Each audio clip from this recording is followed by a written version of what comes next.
Sebelum nonton channel ini, jangan lupa like, komen, subscribe, dan aktifkan lonceng notifikasi supaya channel ini terus berkembang.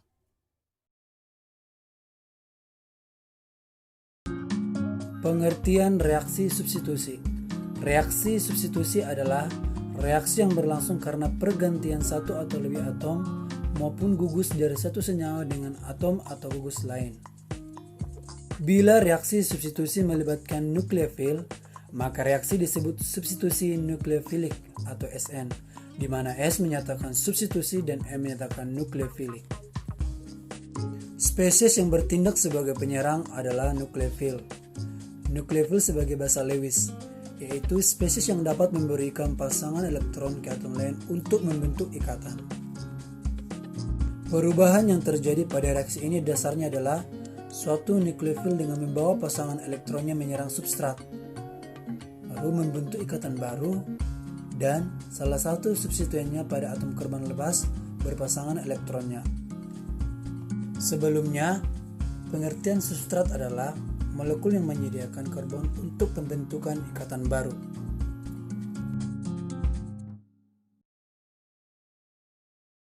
Berikut gambaran persamaan reaksi substitusi nukleofilik dapat dituliskan secara sederhana sebagai berikut.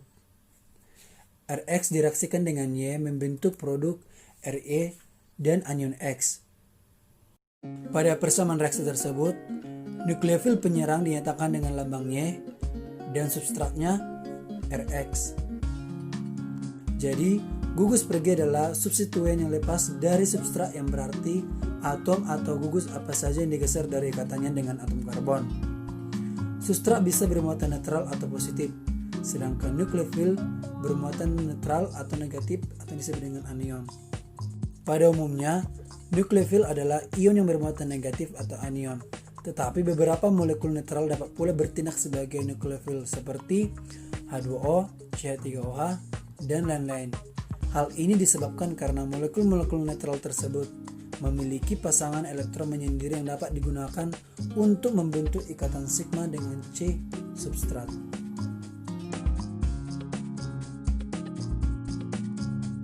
Mekanisme reaksi substitusi nukleofil senyawa alifatik. Reaksi substitusi nukleofil senyawa alifatik biasanya terjadi pada senyawa alkil halida. Atom karbon yang mengikat halida pada alkil halida ini mempunyai muatan parsial positif, sehingga mudah diserang oleh nukleofil. Jika gugus perginya adalah ion halida, maka gugus ini merupakan gugus pergi yang baik, karena ion-ion halidanya merupakan basa yang sangat lemah dan mudah digantikan nukleofil. Mekanisme reaksi substitusi nukleofil senyawa alifatik terbagi dua. Yang pertama, mekanisme reaksi SN2, dan yang kedua, mekanisme reaksi SN1.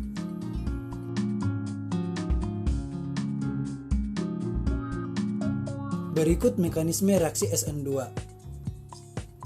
Bila laju reaksi substitusi nukleofilik tergantung pada konsentrasi substrat dan nukleofil, maka reaksi ini dinamakan reaksi tingkat 2 dan dinyatakan dengan SN2. Notasi SN2 menunjukkan reaksi substitusi nukleofil bimolekular, yang berarti bahwa pada reaksi ini ada dua spesies yang terlibat dalam pembentukan keadaan transisi. Dalam reaksi SN2, nukleofil menyerang substrat dari arah belakang. Dalam arti, nukleofil mendekati substrat dari arah yang berlawanan dengan posisi gugus pergi. Reaksi SN2 ini merupakan proses satu langkah tanpa pembentukan zat antara.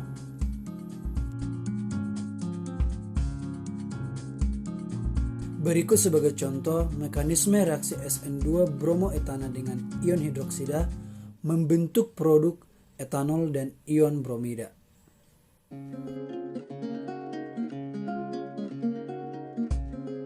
Selanjutnya yang kedua, mekanisme reaksi SN1.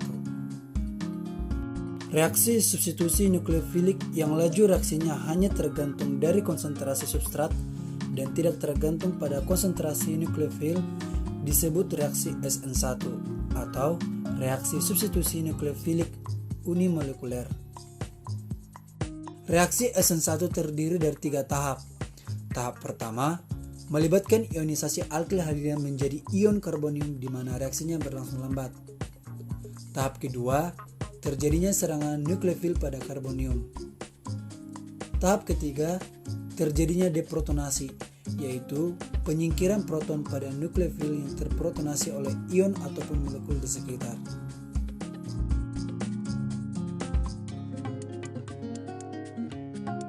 Contoh mekanisme reaksi SN1 terbutil bromida dengan air. Tahap pertama yaitu pembentukan karbokation.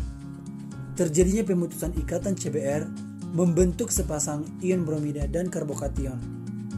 Karbokation yaitu satu ion dengan muatan positif pada atom C. Selanjutnya tahap kedua yaitu terjadinya serangan nukleofil pada karbonium, di mana air bertindak sebagai nukleofil dan bereaksi dengan karbokation untuk membentuk ion alkiloxonium. Yang terakhir, tahap ketiga, yaitu terjadinya deprotonasi, di mana air bertindak sebagai basa dan mendeprotonasi ion alkiloxonium untuk menyelesaikan reaksi dan menghasilkan produk reaksi yaitu terbutil alkohol dan ion hidronium.